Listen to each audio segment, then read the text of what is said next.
Good evening. Welcome to episode 233 of the Kirby on Sports podcast. So glad you're with us, breaking down another week of NFL football and much more conversation as well. I'm your host, Josh Kirby. So glad that you're with us.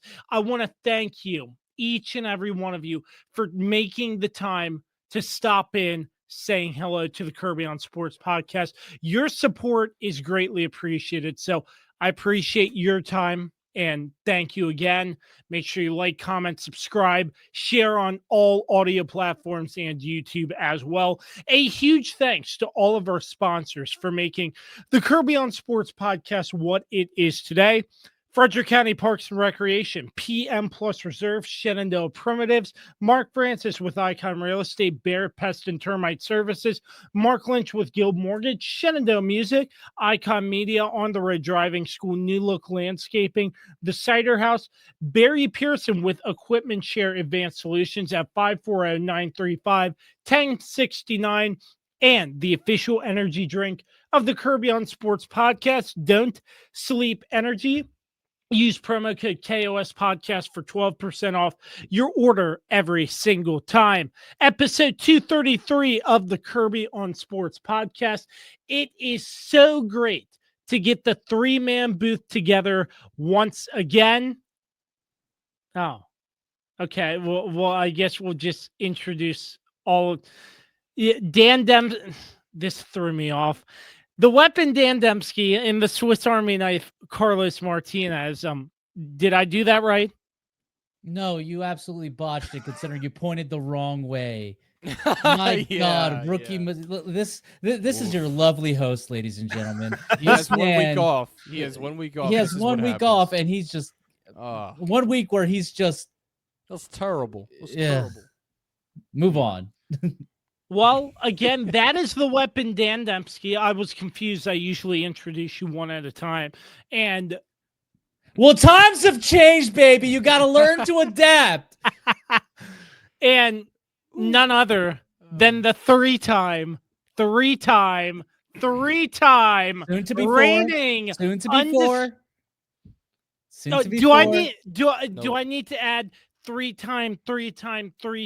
No. That's just me interjecting. That's just me interjecting. Okay. Soon to be four. He's commentating. I was just making sure. Making sure. The reigning, defending, undisputed Kirby on Sports PickEm champion, the Swiss Army knife, Carlos Martinez. There we go. Yeah. I made up for it. Sure. There we go. How are we doing, gentlemen? It's been a while. Great to see you all back virtually in our unknown locations across the United States of America. All right, then. That's a little extreme, but okay. Just because he has to cream cheese it every time. Every time. Cream cheese. Cream cheese going to cream cheese. Cream cheese strikes again. Put it on a T-shirt. With his face on it. Yes. We should workshop that after this episode. I'm down. Oh my. Well, ladies and gentlemen, I do want to say we are officially 2 weeks away from. Oh, hold on. I'm not ready actually for this. Yes. From what? This. If you smell what the Rock is cooking.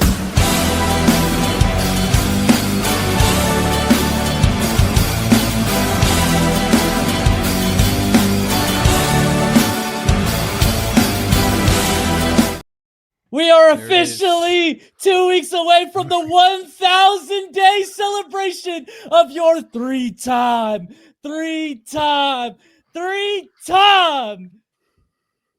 Kirby on Sports PickEm's champion, Carlos the Swiss Army Knife Martinez. A celebration. Let's go. That's a nice graphic. For all of you who aren't on the YouTube page right now, Carlos with a great graphic to celebrate the 1,000th day celebration of Carlos being the Kirby on Sports PickEm champion. Not one. That'll be a great week for me to be sick, I think. Yeah. I love it. I love it. You can't be Dan because you're a key part to this title reign, considering that you lost to me twice. Oh God, don't remind me. Well, I'm actually sure you lost to me 3 times, but you lost to me twice because of the Super Bowl. I know. Shout out to the Chiefs for winning me those 2 championships. And then shout out to Kirby for deciding to pick the Eagles, or no, for deciding to pick the Chiefs instead of the Eagles. Yep. That helped you last year. You just make my life. You just guys make my life easier sometimes. Yeah. It's like his picks Not this meaning week. I know it. Yeah. All right, let's get into it. Yeah, let's get into it first with the headlines. Man, I am off. I almost skipped to the home team report for absolutely no reason. So Again, this is what happens when you take a week off, you rusty old host. yes, Host. I am rusty. I apologize. So, well, we're gonna start off. The Buccaneers falling to the Lions. Mike Evans is most likely out for the season once again. Not for the whole season, but for a majority of the season. Yeah, I saw that. I saw somewhere that somebody said it might be the whole season, but you are correct, Carlos. I know I'm correct. I can't remember a time I've been ever goddamn wrong. Well, let's slow down. But Mike Evans out again. I know the Buccaneers have had some trouble with the receiving core, but another big blow for Tampa Bay and what was a dominant performance by the Detroit Lions on Monday night. I'm not impressed. yeah, it was kind of an ugly game. I'm not the game impressed. itself. Yeah. I'm not impressed because guess what? We laid the smackdown on those guys. So I'm not impressed. Just not impressed by the Lions. They whined and complained after taking that beating from the Kansas City Chiefs. I'm not impressed. Congratulations. You beat an injured Tampa Bay team. You didn't beat them at full strength. I'm not impressed. And it was an ugly win. Like it was not. Yeah, it just to me was not an impressive win, even though the score was what it was. But, yeah, I agree. I agree with everything Carlos said. I think. All right. I mean, I have nothing to add to that. All right. There we go. In terms of the Mike Evans situation, yeah, that's Yeah. that I mean, sucks. This has been his career. It's just over and over. So many injuries. And yet he still manages to get 1,000. His 1,000-yard so good. season streak is gonna end now because of this. Yeah. Yeah. God, when it's just that he's going to be one of those cases at the end of his career where it's a big what if, right? What if he could stay healthy more consistently? Kind of. I mean, he's put up the numbers though, and obviously he has the for sure. Super Bowl For sure. with Tom For Brady. sure. So Yeah, I don't know if it's necessarily going to be a what if. I think has solidified himself as one of the best wide receivers to be in the league. Maybe not like the top echelon, right? But like he's definitely made his mark. Certainly of his generation. I mean, I can't think of anyone else who really compares to him statistically, and like you just said, his accomplishments as well, winning the Super Bowl and stuff like that. So, yeah, I mean, I think my whole thing is just like, could his numbers be even higher if he hadn't had a lot of these injury issues? But he's still, like you said, he's still been one of the greatest of the last 15 years in the NFL, 10, 15 years in the NFL. So. That's still unfortunate, though. You hate to see anybody get hurt, especially a guy like Mike Evans that just produces when he's on the field, and he's a constant threat. So, yeah, it's a bummer. But that's the NFL. There's this season especially. There's been a lot of injuries we've talked about week after week. So Yeah. All right. Well, let's talk about another one. This is newly developing. A storybook ending to a career, but he is coming back for more. That is Brandon Graham coming out of retirement, re-signing with the Philadelphia Eagles.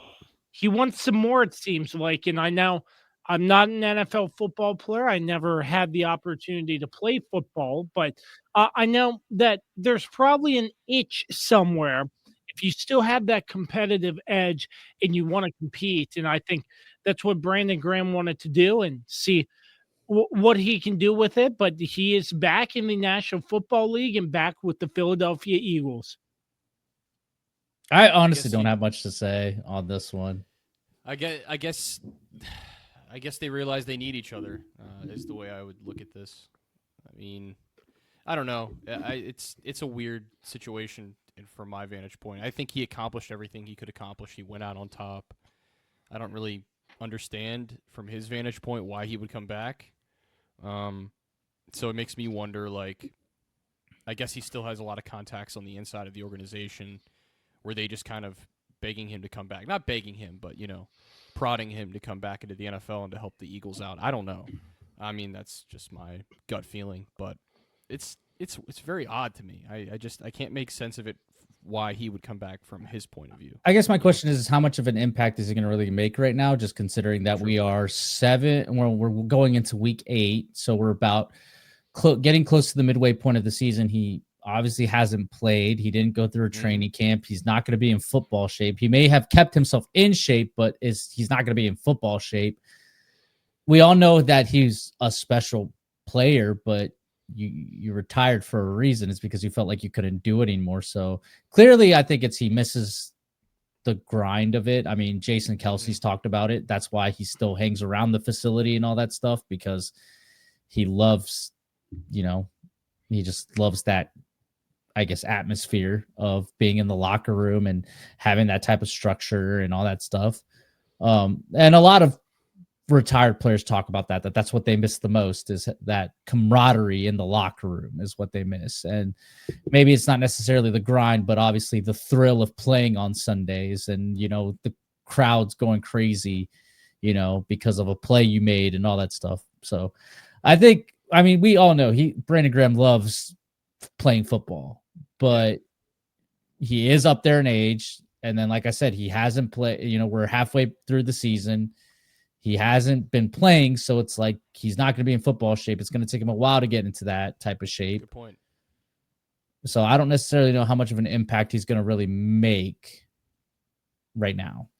Well, this also is, I think, to your point, Carlos, with midway through the season, I feel like you have to get acclimated, because I believe...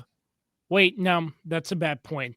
But still, there's still some stuff, I would imagine, system-wise, you might have to relearn depending on what the Eagles defense might have picked up new or something like that. Much.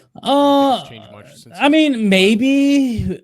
It's still Vic Fangio. Vic Fangio was the defensive coordinator last year. So how much does he really? I don't know how much Vic Fangio's defense has ever really changed. Yeah, that too, you could jump right in, but I think there's a process to this where you have to make sure you're 100% acclimated with what you're dealing with play call wise, just to make sure you're set, ready to go. And that may or may not be an adjustment, but again, it's Brandon Graham. He's been in the league for quite some time, so it might just be a smooth plug and play transition. But again, it might take some time.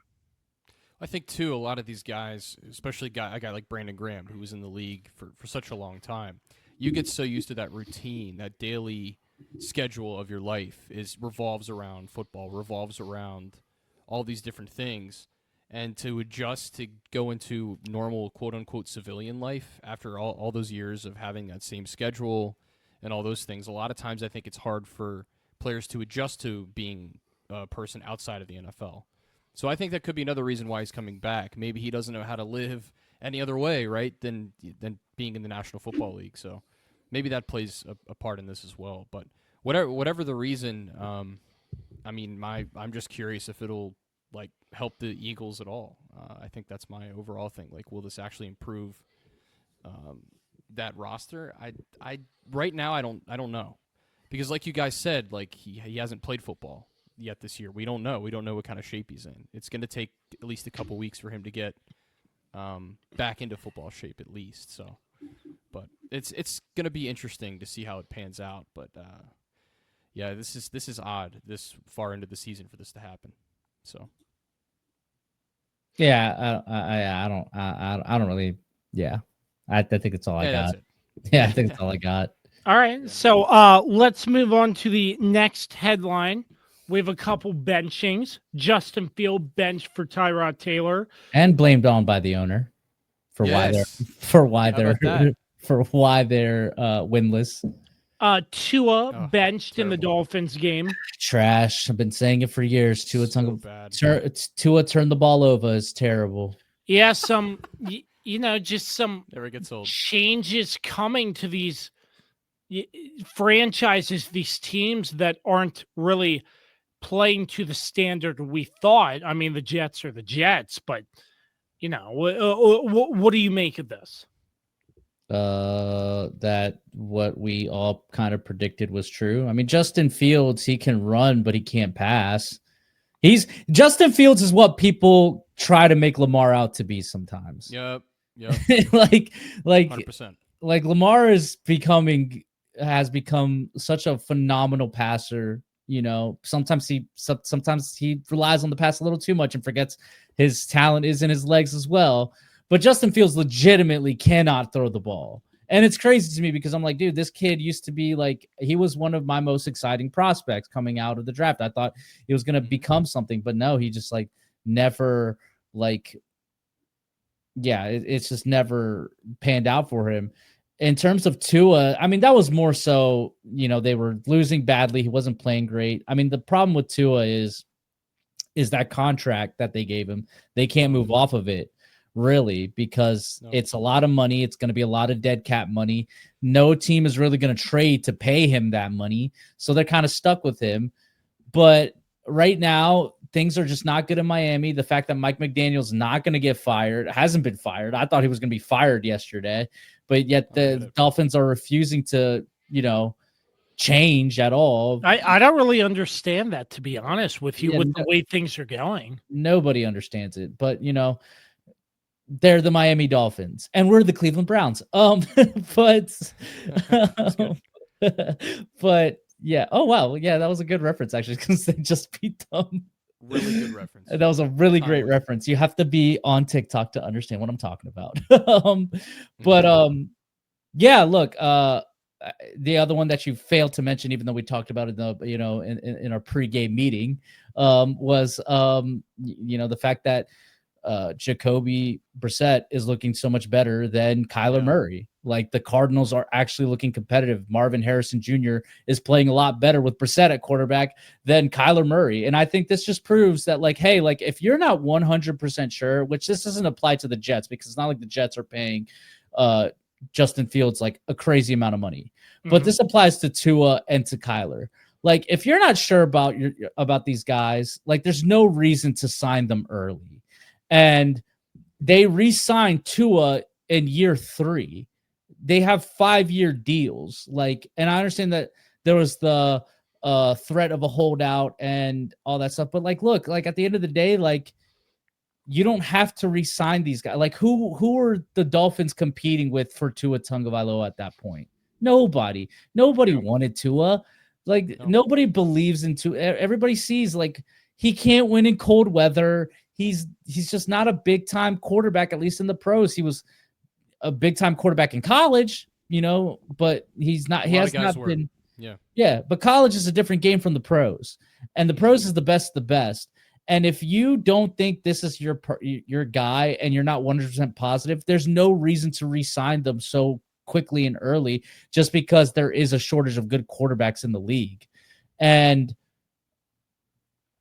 yeah, I think that Miami and the Cardinals they're screwed because of these contracts, because how can they really reset and reboot the whole franchise when you can't really get rid of this guy who's making $200+ million, over the next few years.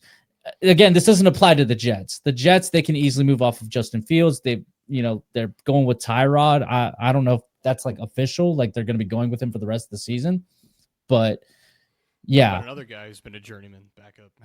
Yeah, a guy that Kirby's obsessed with just because he went to Virginia Tech. I should be obsessed with him, but I'm not. But, No.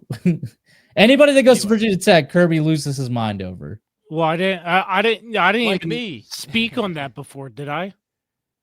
No, but I know in the past. In the past, this happened 2 weeks ago when he was playing against Tampa Bay.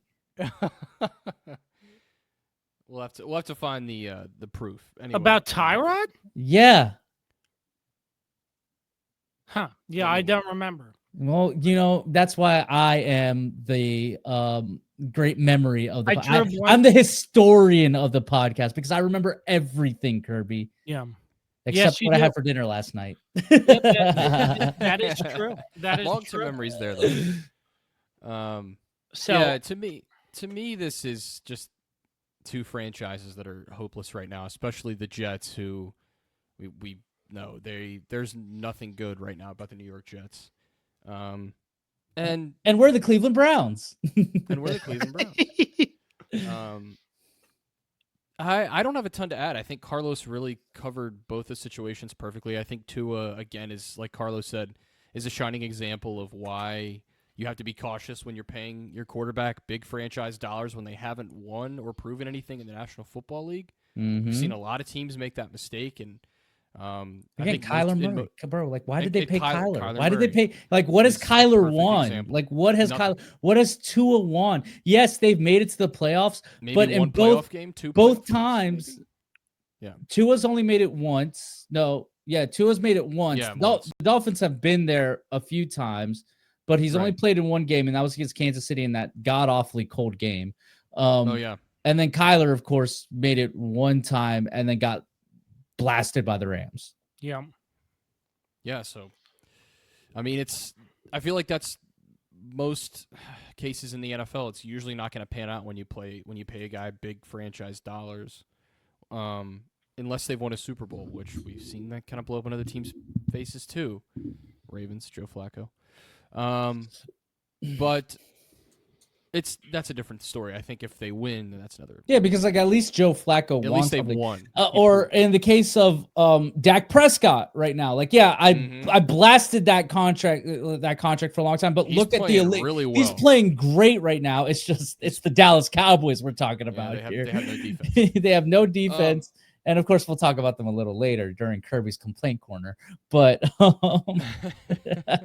but yeah, go on, Dan. Yeah, I think. I mean, that's pretty much Tua. I think as far as Justin Fields, I think it's unfortunate because I mean Carlos nailed it. Like coming out of college, was there a more highly touted quarterback prospect in the last like 6 Trevor or 7 Lawrence. years? Well, yeah, true. Okay, I'll give you Trevor Lawrence. Because they came out the same class, the same draft class. Yeah, that's true. But both those guys were supposed to be the Manning and Brady of the NFL, and of course, I think it's panned out quite a bit better for Lawrence. And I think that even then, you could say he hasn't met the expectations yet. But yeah, it's unfortunate that Justin Fields is really not panned out. And I think at the start of his career, you could say, well, he was on the Bears, and they really didn't do much to help him out. Yeah, he had Eberflus as his coach. Eberflus, yeah, exactly.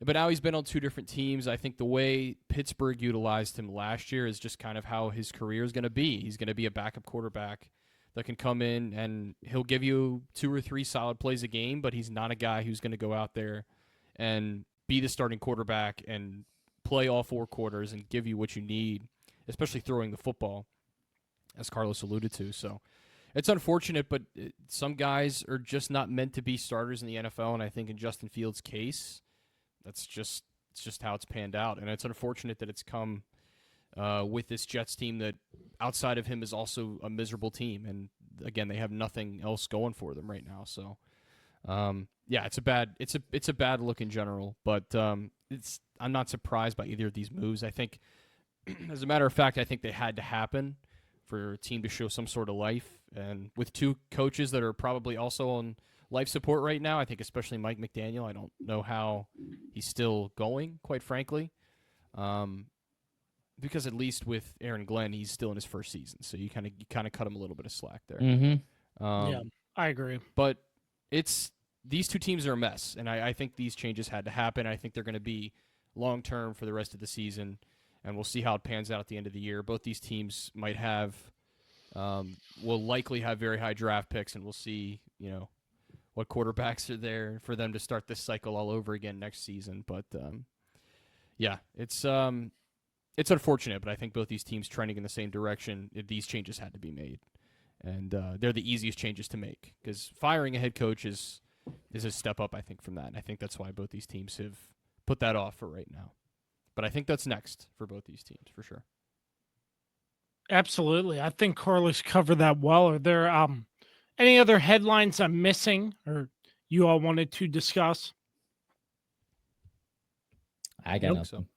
All right. Well, those were the headlines on episode 233 of the Kirby on Sports podcast. We're going to take a quick break, and when we return, getting into the home team report where we each talk about our teams and how they did in this past week in the NFL. Don't go anywhere. We'll be right back. Guys, Josh Kirby here with my friends at Frederick County Parks and Recreation, the title sponsor of Kirby on Sports.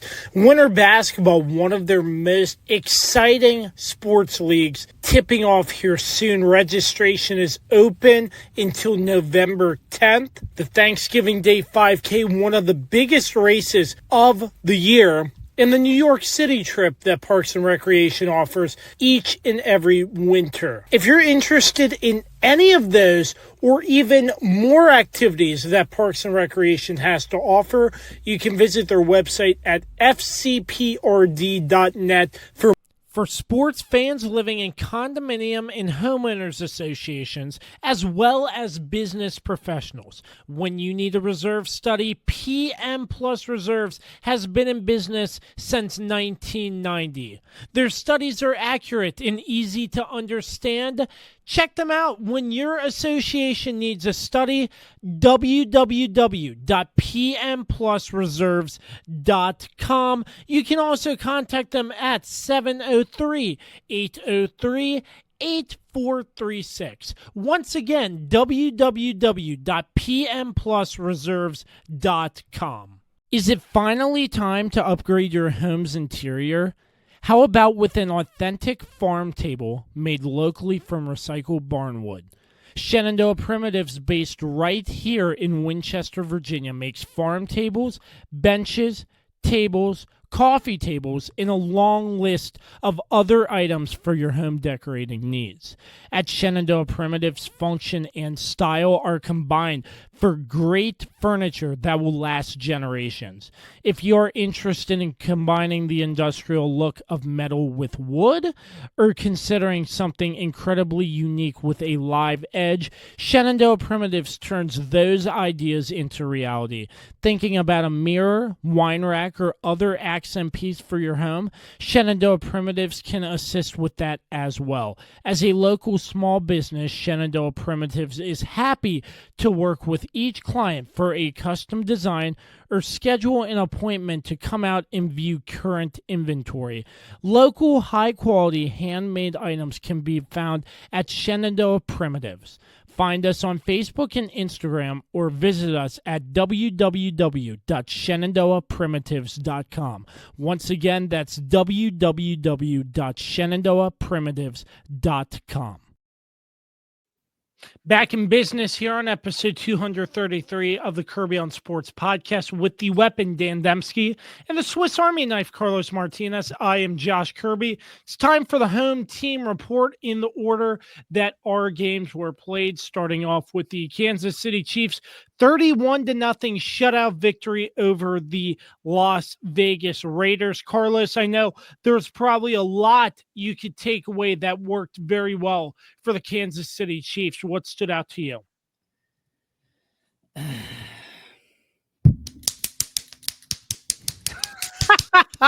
Belt to ass. That's what that was, ladies and gentlemen. You do not see an ass kicking like that in the NFL ever. But that was an ass kicking. Of course, the Chiefs won 31-0. I don't remember if you said that or not, Kirby. I think you did. 31-0. Yeah, Patrick Mahomes had 286 yards passing with 3 touchdowns. It was the return of our much anticipated wide receiver number 1, Rashee Rice, who had 2 tutties. Yeah. And we had more plays. Oh no, I'm sorry. We had more first downs than the Raiders had plays. Look, this was an absolute ass kicking. That was a tough watch at the end because it was just like, dude, like what do we do? Like we got Gardner Minshew in here with 35 seconds left in the third quarter. Like, what are we doing here? We're kneeing the ball with 2.5 minutes left in the game. It was bad. I've never seen Arrowhead like empty out that early, like by that much that early, like in the fourth quarter. Like, they cut away like for 1 second and came back, and you just saw the lower bowl completely empty. And I was like, oh, this is like empty. Because even like, it was a couple years ago, Taylor Swift's first game there at Arrowhead, where they played the Bears. We dominated the Bears. And yet, even in the fourth quarter, when Mahomes and them weren't in the game anymore, the fans still stayed. No, the fans dipped. Like, they were like, dude, this game is done. Let's go. This was Andy Reid's first shutout victory, at least in the regular season. He's never had one before. Where this was also Steve Spagnuolo's first ever shutout victory. This was also Patrick Mahomes and Andy Reid's 93rd victory together. So they passed. Oh my goodness, their name starts escaping me. I'll find the stat here in a little bit. Lynn Dawson, and I can't remember the coach's name anymore. It always escapes me. Hank Stram. Yes. Hank Stram. That's who it is. There we go. Yeah. The Chiefs held the Raiders to just 95 yards. Like, guys, they didn't even go down the field. The Raiders had 3 first downs. The point that is being brought up, dude, you guys know a lot of top flight college football teams will always ultimately end up playing an FCS little rinky dink team just as a little warm up game, right? Mm-hmm. There's one game in particular that people keep pointing out. It was between Missouri and Central Arkansas or something like that. And Central Arkansas put up 6 points. They lost. It was like 68-6, but they put up 6 points and they got 8 first downs. The Chiefs had 47 minutes of possession. Oh man! Like, this was the Raiders are in trouble. Like, this is bad. If I'm a Raiders fan, which who wants to be a freaking Raiders fan? That team has been relevant in years. Like, if I'm a Raiders fan, so, tell you what, are they though? Maybe back when they were in Oakland. I don't know about Vegas, but like, yeah, well, you're right. You're right about that. Yeah. But like, I just mean to stick with them. You have to be diehard. I guess, yeah, if you want to stick with them. But it's just that was embarrassing. That was an embarrassing loss for them. A phenomenal win for the Chiefs. The Chiefs is still the Chiefs, baby. To everybody who was saying the dynasty is done, you guys were clear fools, idiots, fools. And we may be getting the delayed three-peat. We maybe wanted to take a year off, but it's looking very favorable that the Arrowhead Invitational is coming back, boys. Yeah, well, I have nothing to add. There's not much. I mean, for Kirby trying to hype this up, there's a lot to say. There's really not a lot to say because I don't think the Chiefs necessarily showed too much anyways. Yeah. We got Rashee Rice going, and that's going to put fear in our opponents, mainly you guys, Kirby, since you guys are next on the list. Don't remind me. Please don't. Oh, well, I want to have a good week. Part 2. Yeah. Three-Man Boost Civil War Part 2. Belt to ass Part 2. Especially if Jay doesn't play. Yeah, Dan does. Dan's experienced it. He's experienced. Not too long ago. Yeah, it was only a few weeks ago that he experienced it. Now it's your turn, Kirby. Now it's your turn. Sorry, Kirby. You're next on the menu. Yeah. But anyways, look, there's just not there. I mean, the Chiefs had it for the ball majority of the time. Mm-hmm. What else is on here? Yeah. I mean, we're 4-3, and yet we're if the playoffs started today, the Chiefs wouldn't even be in the playoffs, and yet we are still regarded as the best team in the NFL right now. Like, who's better than the Kansas City Chiefs right now? I can't name anybody right now who's playing better football than the Kansas City Chiefs. I'm gonna have to agree with you there. I think the Chiefs are really starting to step up at a good time. Xavier Worthy's back. Did y'all hear that? Was it a creek or something? No, I think it's thunderstorming. Oh, near you? Yeah. Oh. I think it's thunderstorming. I was like, what was that? Sorry, I totally derailed the podcast. My bad. Continue. Who was it? It's not Xavier Worthy, Rashee Rice. Rashee Rice. Yeah, he's back. And He's back, baby. So I think this is a good time for the Kansas City Chiefs. And yeah, I agree. Never a bad time. What do you mean? It was a bad time at the beginning of the season because we lost Xavier Worthy so early. I mean, 3 plays into the season, we lose him too. Yeah. So it was like now we're working with, the lower ends of the depth chart. We were missing, our people with common sense always knew you guys were going to be fine. But that's the problem. Nobody had common sense about it because everybody because we're coming off of that Super Bowl loss where we got completely blasted by the Eagles, which we did. We got our asses 100%. Kicked. We're coming off of the and we're coming off of 2 straight seasons where the offense wasn't looking good anyways, right? Like it was a struggle every game for the Chiefs. And so to continue that trend and to look as bad as we did in week 1 against the Chargers, where it took us about 3.5 quarters to get going, to figure things out because we lost Xavier Worthy, and then to go to, against the Eagles, where the Eagles aren't necessarily doing much, but we're not doing much either. And then once we get into the red zone and we're going to go get that winning score, then Travis Kelce's, dropping the ball and it's getting picked off and, taken back. And the offense just can't really get going. And then we get Xavier Worthy back. We look good against the Giants. Then we look good. Then we look decent against the Jaguars, but penalties kick our ass. And now, 2 games post that, here we are where we dominate the Lions and then we dominate the Raiders. I mean, I can totally understand why people were going nuclear on the Chiefs to start the season. But anybody that was sitting there saying that, the Chiefs aren't going to be at least in the playoffs this year, you guys were crazy thinking that we were going to be, that there was any possibility that we're not going to make the playoffs. They're fools. Yeah. Straight fools.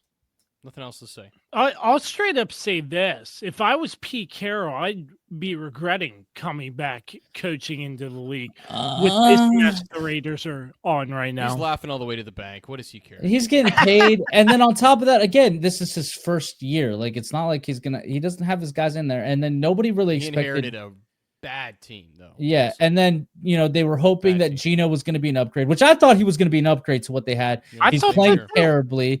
But this is exactly the Geno that Seattle fans warned Vegas fans about. They were like, "Hey, when he's riding high, he's riding high, but when he's low, he's low. It's like this." Yeah. So, yeah, and then they're missing, Brock Bowers. They're missing Jacoby Myers. Crosby gets hurt. Yeah, they've been banged. Their secondary is one of the worst secondaries in the league right now.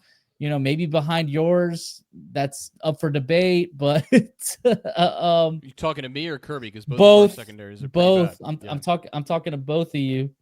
Commanders might be worse right now. I don't know though. We'll see. We'll see.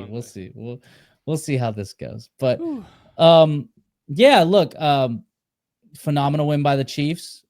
We're on to Washington now. We're they're coming to our house. They're coming to our house. The next victims on our list, and then obviously we have Buffalo after that, and we'll talk about that game when that game comes. But that's all I really got. Chris Jones got a sack. Congratulations, Chris Jones, and I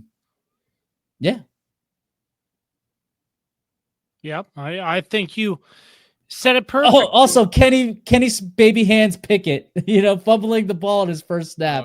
Oh yeah. It was lovely. It was magical. Never change, Kenny. Never change. Baby hands. I don't know how. I'm not sure how he's still in the NFL. That's just Dan. What are you talking about? He's a Super Bowl champion. What are we talking about here? Oh, Yeah, Carlos. he was great in the one game he played against the Commanders, I think it was. What are you talking about? He came in like the fourth quarter of the Super Bowl. Super Oh, Bowl yeah. champion Kenny Pickett. Yeah, that is true. That is true. But- All right, so we're going to take a quick break. When we come back, more of episode 233 of the Kirby on Sports podcast. You don't want to miss it. Hey there, Kirby on Sports Podcast fans. Mark Francis with Icon Real Estate here for you. Remember, if you have any real estate needs, buying or selling, I'm your guy. I would love to help you out. And you can also find me on my own personal podcast, Iconic Talk, where you get a chance to learn about the local real estate market and why Winchester is an amazing place to live. Reach out to me anytime, 540-247-1527, and find Iconic Talk anywhere you get your podcasts. Bedbugs. The only thing creepier than thinking about them is actually having them. Trust me, you don't want to have them. Locally owned and operated Barrett Pest and Termite Services can keep you from having bedbug nightmares and infestations. Call 540-340-3922 to schedule your free inspection and consultation. If bedbugs are already in your home, we'll get rid of them so you can rest easy. We also specialize in keeping homes and businesses free of other pests, including rodents and termites.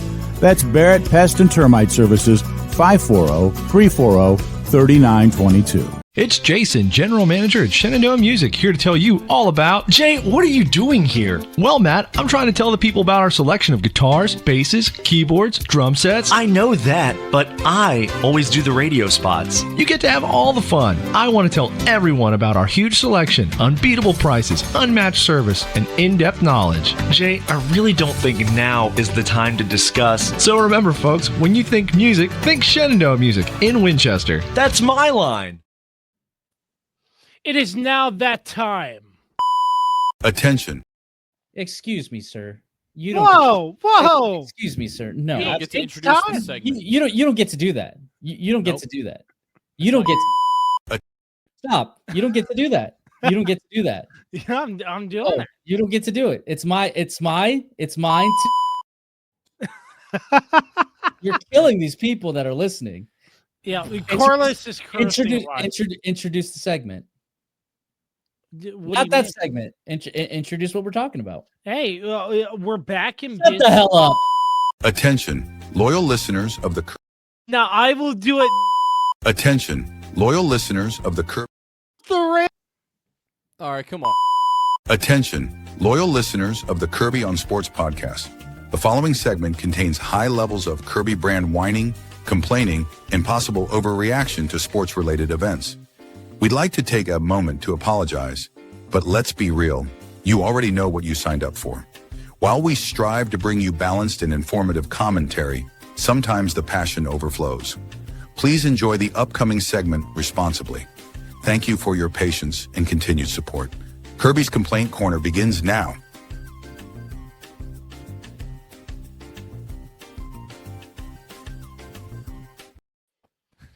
I am joined by the weapon Dan Dembski and the Swiss Army knife Carlos Martinez, episode 233 of the Kirby on Sports podcast. And it's time to talk about the Washington Commanders. They fall to NFC East rival, the Dallas Cowboys, 44-22. Hey, And Kirby. one. How about them Cowboys? Are you Cowboys fan again?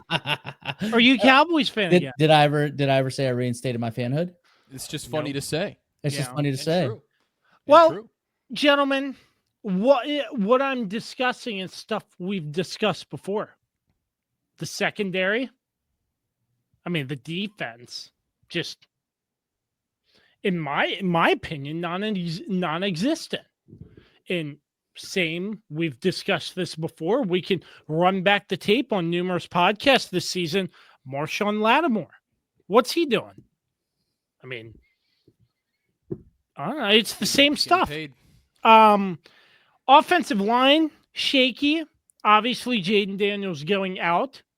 I'll touch on that a little bit later. But, I mean, yeah, overall, I mean, just what do you expect when you have your top 3 wide receivers out with injury, plus the defense who has some injuries as well, plus Austin Eckler already out for the season? But we've discussed why are we even bringing up Austin Eckler as if whatever his face is, Krosky, like he would make a difference. Yeah, as if like Krosky, whatever his name is, isn't like hasn't been running rampant. Also, why are we bringing up Eckler? Eckler's been gone since like week 3. Yeah, I know, but Bill why are you bringing up Eckler? Why, like, Eckler wasn't going to make a big difference in this game?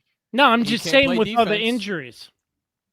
So, with that being said, surely you can highlight more important injuries than Austin Eckler. Again, when you're missing Scary Terry and Debo, and then of course Jaden gets hurt, like, what do you expect? Mm-hmm. Yeah, I mean, we didn't have to bring up Austin Eckler. Well, the 50-year-old running back. It just goes to show you how many injuries that are piling up. Everybody's got injuries. The Chiefs got injuries, bro. Yeah, but the Ravens barely have enough to make a team right now. We got a guy who's sitting in California, and we have no idea why he's in California yet. I mean, listen, this game was expected.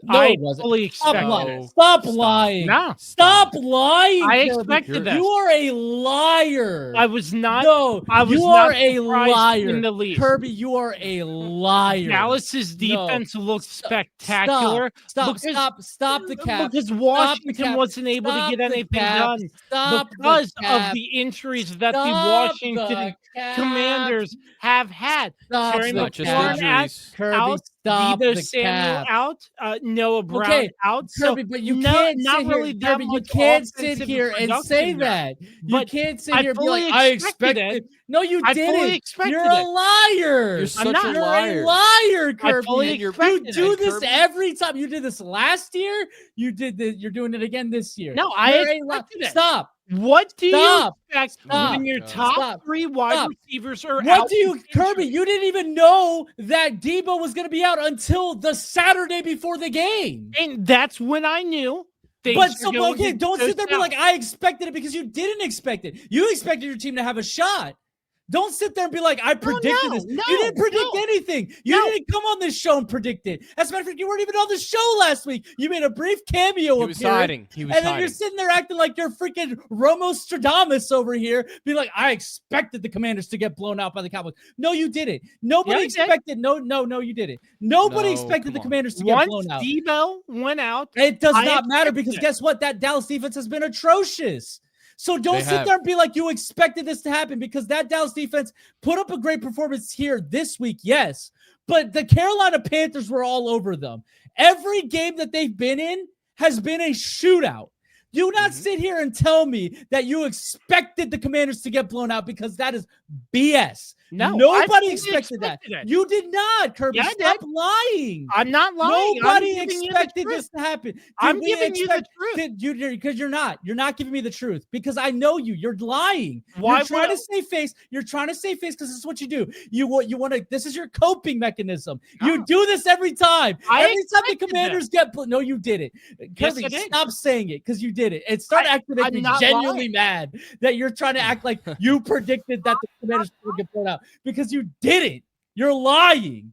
No, I'm not. All right, Carlos. You're like the guy in Godzilla, and Bryan Cranston is telling you right now, you're lying. I mean, you can think that, but what do you think, Carlos? What do you think? I know that. I know that. All right, Carlos. Let's Dan, let me ask you. Remember, I'm the man of integrity on this podcast. I will not allow this. Carlos is right, but Kirby. All right. Dan, let me ask you. What do you expect when Lamar's out, and maybe your top 3 receivers are out too for the Ravens? Do you expect to win? No, but saying that you expected to get blown out is not even the same question. That's not even the same question. Also, your quarterback started the game. It's not like he didn't start at the top of the game. He got hurt during the game. Also, by the way, who came in? Marcus Mariota, who sat here and bragged about Marcus Mariota beating the Dallas Cowboys last year in the final game of the season? That's last year. That's last year. So don't sit there and be like, oh, Marcus Mariota. What were you going to expect Marcus Mariota coming in? 100%. I don't know. He beat the Dallas Cowboys last year. Yeah. It's a false equivalency you're asking me about. It's not the same thing. I mean, Marcus Mariota, he just got pressured by the offensive line. I'm sorry, by the lack of protection. By the lack of protection, the offensive line. I honestly think he had a decent game, had some throws there, but I mean, obviously the Duron Bland pick 6. Well, the Dallas's defense to me just had a throwback game for them. Like this is what we used to expect from them a couple years ago. Yeah. I honestly expected this. Yeah, No, you didn't. Shut okay, the stop. up, Kirby. You didn't. Stop. You did not expect it. No, nobody expected this. Nobody. This Dallas defense has been atrocious. Not to mention, Diggs didn't even play in this game because he got a concussion from something at home. So don't sit here and be like, I expected this. When Duron Also, the Bland Commanders were favorited. Yes. Let's not revisionist history here. Yeah, they were. Okay. They were a 1.5 point underdog. Oh my, 1.5 points. Oh my God. That's not what I see on ESPN Bet. I mean, you can say what you want, but Maybe the lines changed, but I didn't receipts, bro.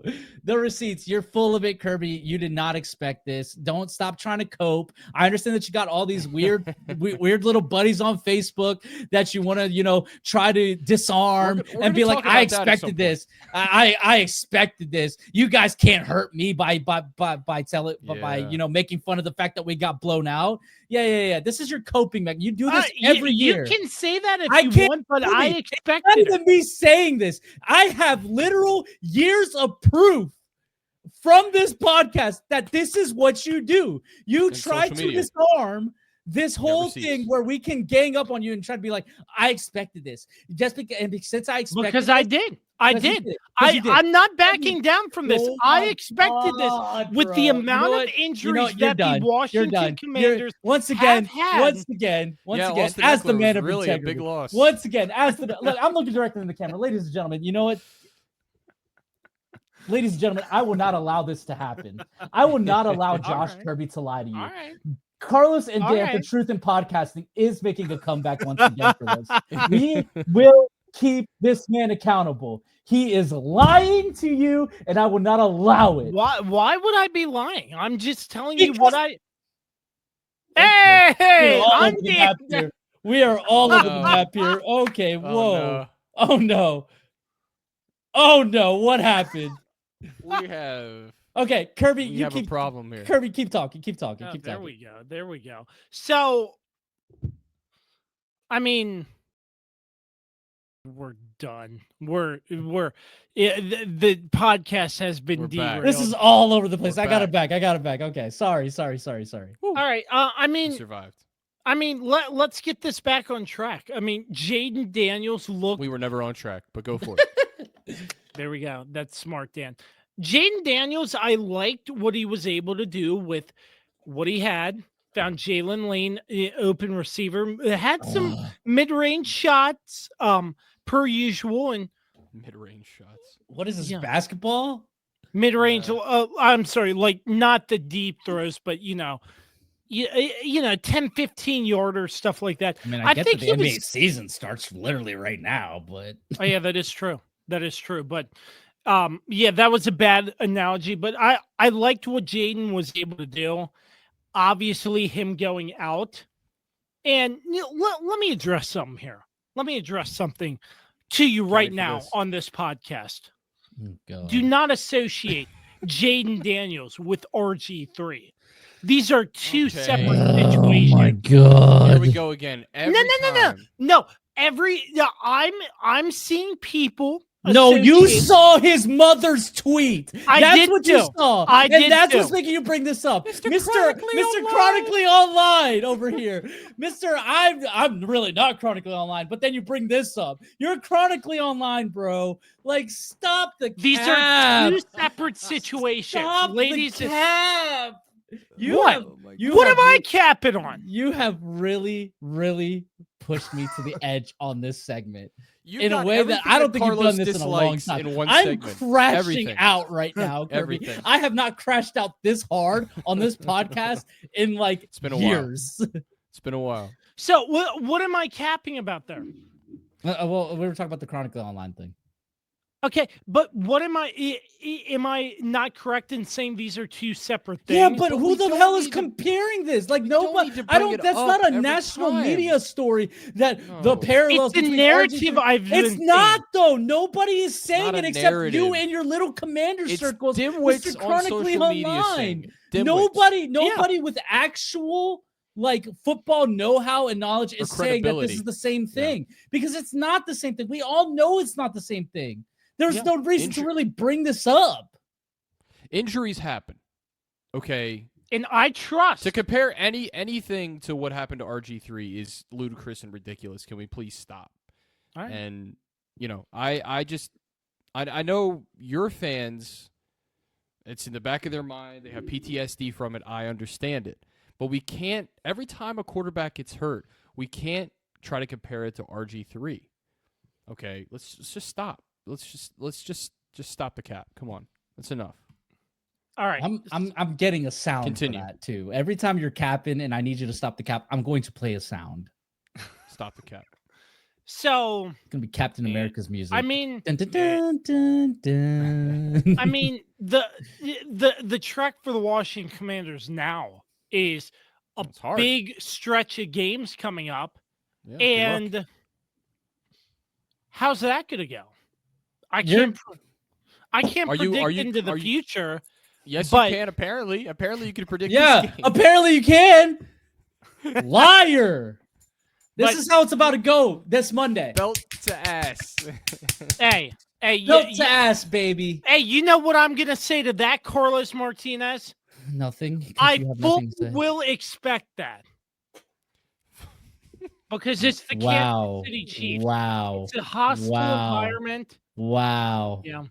I fully will expect that. Well, look, I don't expect you to show up on the watch along anymore. Just because, especially if Jaden doesn't look, if Jaden does not play, I definitely don't want you on there. It's gonna be if Jaden plays and if Debo plays. Okay, so talk to me, Kirby. So here's my questions. Because I'm not locked into Commander Circles like you are, Mr. Chronically Online. But here's my question. Okay, so what exactly was Debo's injury? It was a heel injury. Okay. Mm-hmm. How long is he expected to be out? I believe they said the timetable was week to week. Okay. But this just popped up after the last game against Chicago. Mm-hmm. So, I mean... Yeah, and a receiver with that type of injury, at least going to be out this week, probably. Yeah. I mean, it would be nice to get him back because he's been playing so effectively. Of course. But, it's just going to be. No, I don't think the fan base. I didn't expect us to be the Commanders to be under 500 at this point in the season. But Kirby, we talked about this. We talked about this at the beginning of the season. You all had a magical run last year. No one expected what happened. Yeah. It is very hard in the National Football League to follow up a year of success, especially when you slip under the radar, with another year where you're successful and people are watching out for you or expecting it. It is hard to do it 2 years in a row. It doesn't happen 95% of the time. The Kansas City Chiefs are, and I hate to keep bringing them up. Trust me, I hate to bring them up. They are an anomaly. I'm sorry that we've ended your a few times. I'm sorry. Okay. You know what? I can't even be sad anymore. I'm used to the pain. But they Hello, are darkness, an anomaly. my old friend. Put some sad grayscale in me. That's an anomaly, right? That does not happen at all in the National Football League or in sports in general. So we have to stop thinking that teams are. Well, it's not. Go ahead. Yeah, it's not even not necessarily even that, right? Like, because sustained success can happen. Well, again, we saw with the Patriots. We see it with the Bills, right? The Bills, even though they don't get to the Super Bowl because of us, like they still have a version of sustained success. They're constantly in the playoffs. They're constantly winning seasons. They've won their division multiple times. I think that what needs to be said here is, it's not like Kansas City has always been like this. Kansas City hasn't always been this dominant team that's constantly going to at least the AFC Championship every year. There was a time before Patrick Mahomes where they were losing in the wild card round to the Colts, to Andrew Luck. And Rome is not built in a day. This Nope. takes time. There's a lot of growing pains. And yes, you guys had a magical run last year. We talked about that. We said, look, nobody expected that. I mean, maybe you did since you expect everything now. Yeah. But nobody expected you guys to make it to the NFC Championship game. I thought they get blasted by Detroit, to be honest. Yeah. I mean, I didn't. Surprisingly, I actually didn't. I thought that was going to be a game. Wow. Okay. But I have proof of me saying that. I can't remember what I said now. It's been too long. But I still picked the Lions to win that game, but I thought it was still going to be a close game. But anyways. So they had that, but we knew this season was going to be tougher just because of the schedule and because of the fact that you guys are now playing a tougher schedule than you did last year. Yep. And I told you the chances of you guys having the same type of success that you had last season are going to be low just because of who you have to face and just this team is old. Like I've been saying it for a while. Yeah, it'd help if they got some younger players. But again, that takes time. But they made a miscalculation by thinking that they could do this with old players, right? And they can't. Nobody. This has never worked. In the history of the NFL, going older has never worked. This is a young man's game. It's okay to have older players like mixed in just for like experience and stuff like that. But like to make the core of your team, these, Bobby Wagner and Marshawn Lattimore and Von Miller. Having Von Miller and depending on him when again his heyday was 10 years ago. Yeah. You will not sustain success that way. But you have to keep your expectations in focus here. I understand. Great season last year. But like, let's be honest, it's probably not going to happen again this year. You guys were never going to go to the Super Bowl. I liked some of the things you guys did this offseason, but there's still a lot more work that needs to be done. You guys need to get younger, faster, and tougher. Very tough division, especially when you got you're in the division with Philly, who, despite all their troubles and stuff, they're still Philly. They're still winning. You got Dallas's high flying offense right now. Yeah, their defense sucks, but I guess against you guys, they look like the Dan Quinn defense again. It's like Dan Quinn brought that energy back because he was back in the building. So this team was like, oh wait, that's right, we're the Dallas Cowboys. And then, New York is on the come up too. Like, don't count New York out. Look what they almost they should have beaten the Broncos. They choked big time. I'm actually surprised we didn't put that in the headlines, but they should have beaten the Broncos. But like the division is coming back up. So it's like you guys have to come up with it too. And you guys made some moves that I think were good moves. Getting Debo was a good move. But unfortunately, he got hurt. Unfortunately, Terry McLaurin's been hurt. How long is he out for? I don't know, but it's a waste of a contract. They should let him my God. I mean, they could have let him play it out. You did not say that when the contract. That's what I'm saying, bro. You are so full of it. Facts. I know. Podcasting. I know. You peed yourself when they signed that contract. I know you were losing your mind that they had. You were like, they need to do this. They need to sign him now. They need to This season's a failure. Yeah, all that You're stuff. You're so full of it. You're so those conversations. Now it's a waste of a contract because he hurt his quad. Laughable. I mean, I'm just saying if they would have waited and he still had. If they would have waited, you would have been losing your mind, Kirby. Yeah, I would have done that too. Yeah, Kirby, we're gonna find the tape because you were. It's just the lack of integrity. The lack of integrity kills me. It kills me. Hey, that's the life of a Commanders fan, isn't it? No, that is not. That is not. If Commanders fans lack integrity, no wonder why they're one of the most hated fan bases in the league. Y'all are delusional half the time, and then the other time, you guys are making BS like this. I expected this, but it's not true. It's not true. You're a liar. What, do you think I didn't expect the Commanders to lose with all the injuries? I didn't. I don't think you expect them to get blown out like this. That's not what we're talking about here. That's not what we're talking about. You can expect your team to lose, right? I expected them to lose. But no. That's not what you said. That's not what you were saying. You were saying you expected them to get blown out the way they did. Okay, well, that's not what I meant. I said I no bullshit. Oh right. My God.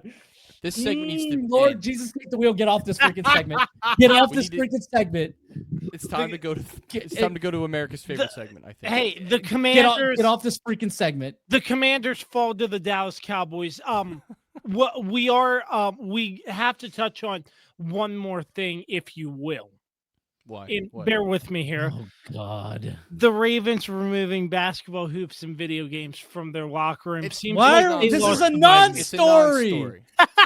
Move on. Go to commercial. Yep. We're going to be right back with America's favorite segment here on the Kirby on Sports podcast after the Commanders fall to the Dallas Cowboys.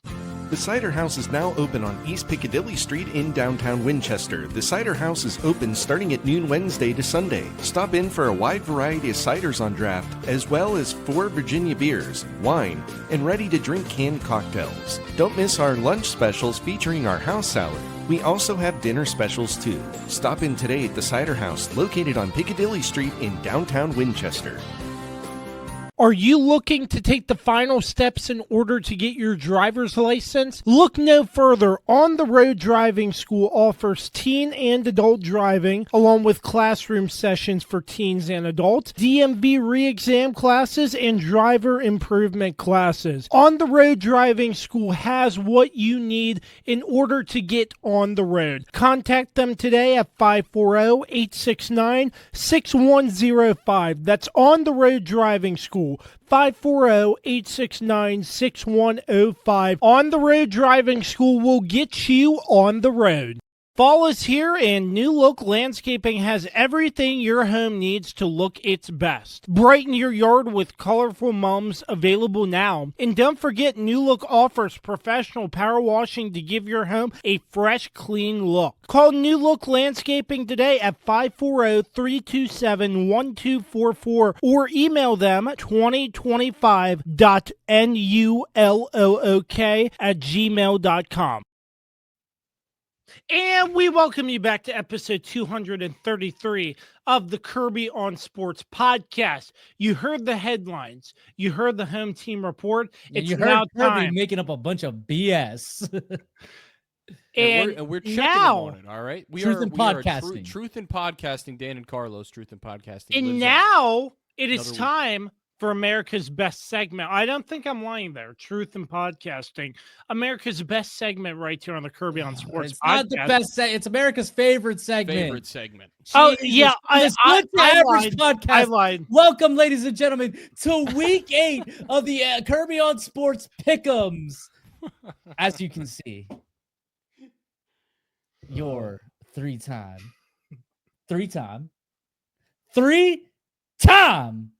Pick'ems champion is back where he belongs, at the top, sitting on the throne. That is right, ladies and gentlemen. I have finally erased Kirby's lead that he's had since week 1. Doesn't take me long to do it. This is how it always goes. But I only have a 1-game lead, so I can't get too overconfident here. If I want to retire one day. But anyways, so here are the current standings. I am in first place at 26-15, and Dan and Kirby are both tied at 25-16. I went 5-1 for the week. Dan with the first perfect week of the season. So if you would have picked all his picks and put some money on it, you would have got yourself a nice payday. He went 6-0 for the week, and Kirby, he went 4-2. So, it's not like he had an epic collapse. He just missed 2 games. That's it. So we all will be picking the following games. The 3-man booth Civil War Part 2, Kansas City against Washington. We'll be picking Pittsburgh against Green Bay. Aaron Rodgers' first time against Green Bay since leaving. The Chargers against the Vikings. Chargers debuting their Navy uniforms. Denver against Dallas. Denver bringing out the old school Denver Bronco uniforms. Houston against San Francisco. Houston bringing out their like Houston Pride uniforms. There's a lot of like interesting combos. By the way, that Pittsburgh one, Pittsburgh's bringing out their like yellow helmets. I found that out later, so I didn't put their yellow helmet on there. My bad. And then Baltimore against Chicago, the first playoff game of the year, because every game Baltimore plays from here on out is basically going to be a playoff game. I will go first, as always. Oh, there we go. Wait, hold on. Gotta put me now too. it's correct. There we go. Now it's correct. As your three-time Pick'em's champion, I will be taking the Kansas City Chiefs over the Washington Commanders because I'm contractually obligated to. I will take the Green Bay Packers over the Pittsburgh Steelers. While Pittsburgh did look good against Cincinnati, that was against Cincinnati, who has no defense. And honestly, and Aaron Rodgers looked great in that game. I'm not going to lie to you. Aaron Rodgers actually looked really good. But I think Green Bay, obviously Micah Parsons had his best game of the season against Arizona, and I think that continues. And I think they're going to want to beat Aaron Rodgers because they don't want to give him that talking point of, I beat the Green Bay Packers. I wouldn't want Aaron Rodgers to have that. Yep. So I'm going Packers. Despite the Vikings letting me down last year, the Chargers are just not in a good place right now. A lot of injuries. They did get Khalil Mack back, but I will be taking the Minnesota Vikings. I'm going to have to trust in Carson Wentz again, probably, because I don't think McCarthy's going to be playing. So, yeah, I'm going to go with the Vikings. I'm going to take the Denver Broncos over the Dallas Cowboys. This game is in Denver, so that elevation and, that Dallas defense, despite having a good game against the Commanders, in a 44-22 game, since Kirby didn't want to explain what the final score of that game was. It's okay. I got you. I thought I did say what the score was. No. You did not. Did I not? You did not. See, I screw a lot of stuff up. Truth in podcasting. He's going to ruin this bit for us, by the way.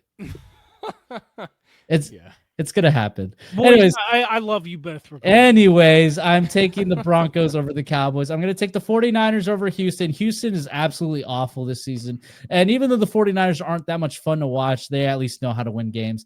And I'm sorry, Dan, I am going to have to be taking Chicago over Baltimore. It's just really hard for me to put faith in Baltimore right now, even with Lamar coming back. I just think there's still too much for the Ravens to overcome. And Chicago's kind of fired.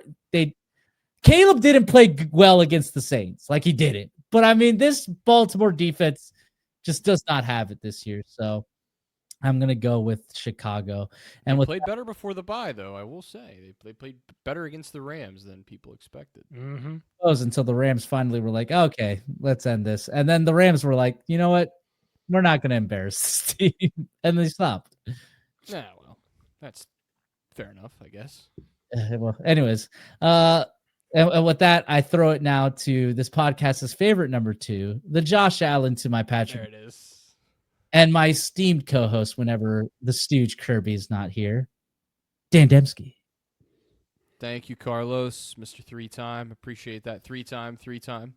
Oh, hold on. And the OG Pick'em's champion, Dan Dembski. Right. Thank you, sir. I'm going to take the Kansas City Chiefs over the Washington Commanders. This is a pretty easy pick for me, considering how both teams are trending right now. I think the Commanders, with their injuries, I'm going to predict this. Kirby, they're going to get blown out in this game. I really believe it's going to happen. Kansas City will blow out the Commanders in this game. I'm sorry to say, Kirby. I'm going to take the Packers over the Steelers. I agree with what Carlos said regarding the Steelers' performance against the Bengals. It was a great performance by Aaron Rodgers. Almost looked like a throwback game for him where he goes back into the bag of tricks and looks like the old Aaron Rodgers. But this is a much tougher test for the Steelers' offense going up against a really good Green Bay defense. Not just Micah Parsons in that pass rush, but I think also the secondary, very solid for the Packers as well. And I think Aaron Rodgers is going to struggle a lot more in this game, and the Packers have to figure out some stuff on the offensive side of the ball, and I think they will get that done in this game. I'm going to take the Packers. I'm going to take the Chargers over the Vikings. this was kind of a tough game to pick. I know the Chargers aren't exactly riding high right now, but it's kind of hard for me to have a ton of faith in the Vikings either. So, I mean, I just kind of feel like this is one of those games where I just kind of flip a coin and see what it lands on. And since the Chargers are at home, I'm gonna take the LA Chargers. Yeah, but how much of a home field advantage is it? It's not really, but again, I don't have a lot of reasons, so that's my one reason. And I think Herbert hopefully has a better game this week because he struggled a good bit on Sunday. I'm going to take the Cowboys over the Broncos. I just really like the way Dak and this offense is playing right now. I think in order for Dallas to win this game, obviously their defense is going to have to step up. There's no other way around it. And the Denver offense is pretty solid, but I think if I'm looking at the two quarterbacks, I mean, I like more of what Dak's been able to do recently. He's been just hard to find anyone right now playing better than him. Unfortunately, the Cowboys defense is not great, so this is going to be. I think this will end up being either a really high scoring game or it'll be like a defensive battle, which again I would expect more of the former because both these offenses are pretty solid. So, give me Dallas there. I'm going to take the 49ers over the Texans. I think Carlos kind of summarized this perfectly. Houston just can't win football games. They don't know how to do it. They can't seem to put together 4 straight quarters of winning football. And the 49ers have found ways to win with Mac Jones. So I think that continues. It's pretty crazy with all the injuries they've had. They're still able to win football games. But I think it continues here, and they go on the road and take care of Houston. And then lastly, because I'm contractually obligated, and I have little faith in this team right now, but I will take the Baltimore Ravens over the Chicago Bears. Carlos said it at the top. Every game from here on out is a playoff game for the Ravens. They pretty much need to win out. They have maybe room to lose 1 or 2 games, 2 at the most. But quite frankly, they really have to win every single week. So hopefully it starts on Sunday. We shall see with a home contest against the Bears. With that, I will throw to the host, CEO, and founder of this podcast, Mr. Cream Cheese, Josh Kirby. Over to you, sir.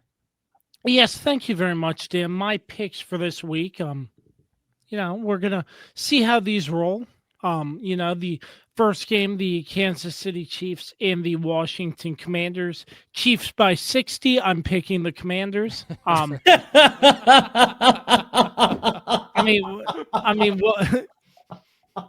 What else you want me to say? I don't know. That was hilarious. That was good, Kirby. That was good. That one was good. I'm picking the Commanders. Chiefs by 60. I'm picking the Commanders.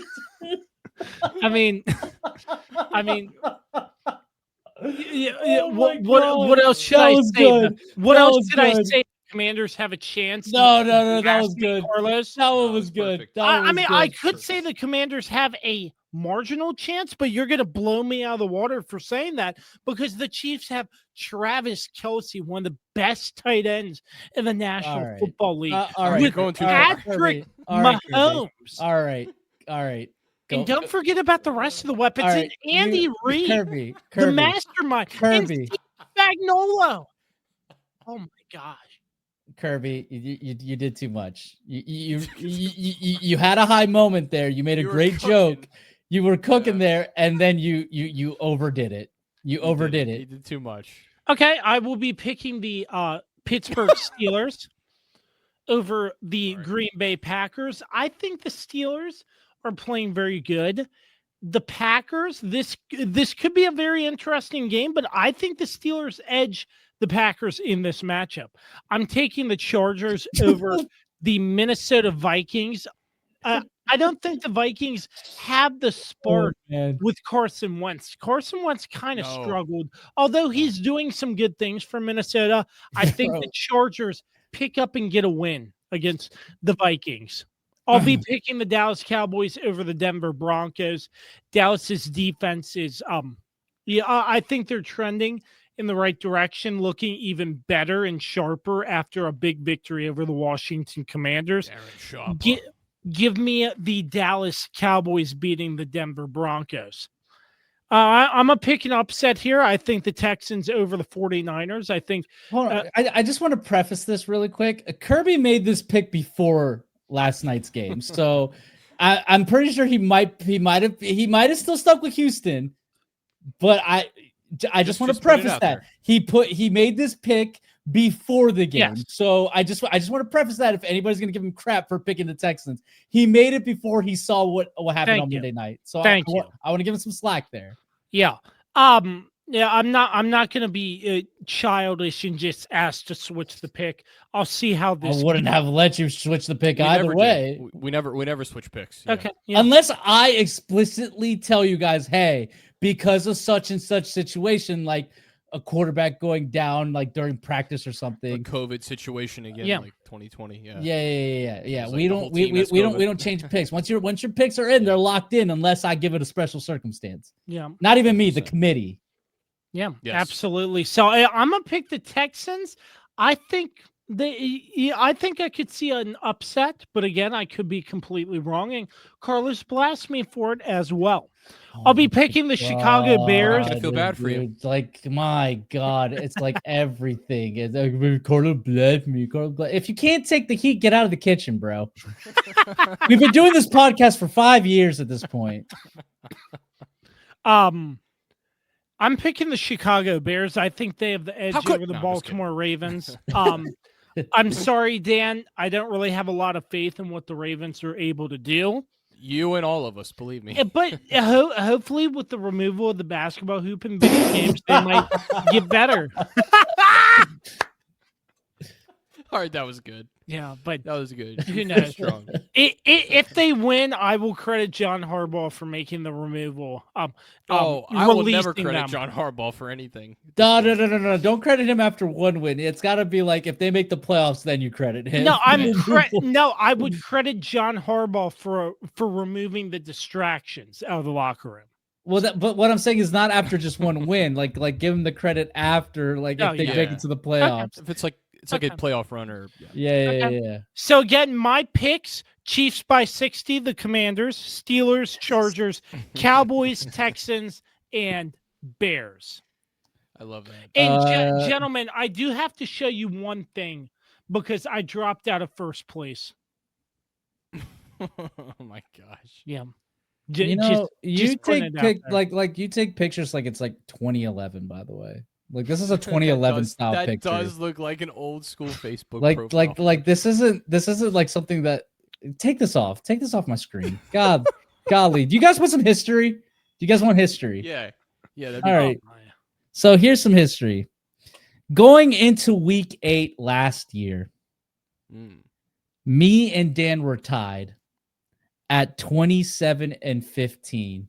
Wow. No Kirby was in last place, but he was only one game behind at 26-16. Therefore, stating Kirby's still outpaced with himself last year. Again, we're missing a game because of the whole tie situation, which we do need to talk about the what did I call it? The wild card pick or something like that? Yes.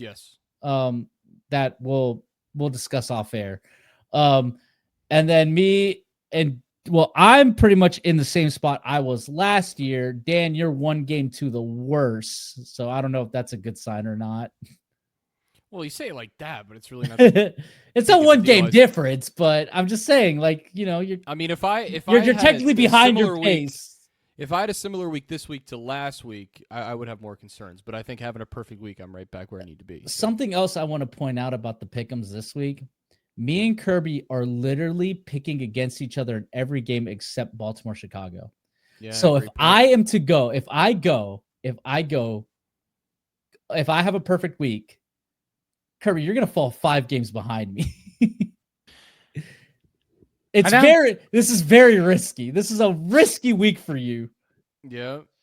This is one of those tough games to pick. This is one of those weeks for Kirby that we haven't had in a while.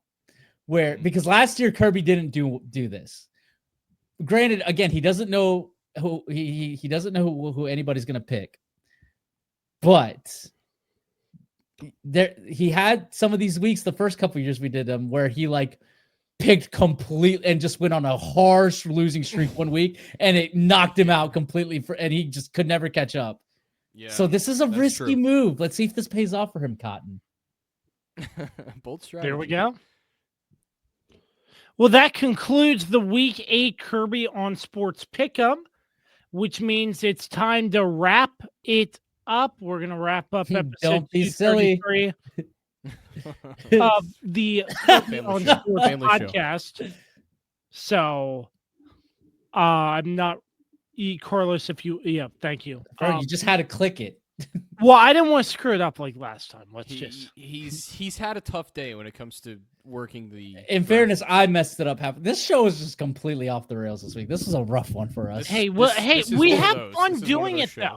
That's the thing. We have fun doing it because we're three guys. We're three really good friends. Oh God! All right. The weapon Dan Dembski, the Swiss Army knife Carlos Martinez, and it's just all about the camaraderie and having fun and having a good laugh and maybe a good cry when Carlos blasts you get this out of the off water. My screen. So, just it's a lot of fun doing this with you boys, and I appreciate your time again. Never show that again. All right. Well, with that, thank you to our sponsors, Frederick County Parks and Recreation, PM Plus Reserves, Shenandoah Primitives, Mark Francis with Icon Real Estate, Bear Pest and Termite Services, Mark Lynch with Guild Mortgage, Shenandoah Music, Icon Media, On the Road Driving School, New Look Landscaping, The Cider House, Barry Pearson with Equipment Share, 540-935-1069. Also, don't forget the Kirby on Sports podcast official energy drink, Den Sleep Energy. Use promo code KOS Podcast for 12% off your order every single time on Amazon and densleepenergy.com. I want to thank each and every one of you for taking the time to stop by the Kirby on Sports podcast, wherever you're consuming this. Audio platforms, make sure you hit that follow button, share this out, and on YouTube, like, comment, and subscribe, and turn notifications on too for all the exciting content that we have coming. Which includes the podcast, Kirby's kickoff, Kirby's post-game reports, and of course, watch-alongs with your boy, the Swiss Army knife. And I can't reveal too much, but there might be a little something cooking, not necessarily Kirby on Sports related, but a little something cooking. So yeah, you might have to wait and see on that one. So I don't know what he's talking about. Oh, you most certainly know what's going on, Carlos. Okay. We discussed this and watched it on the pre-show meeting. Okay.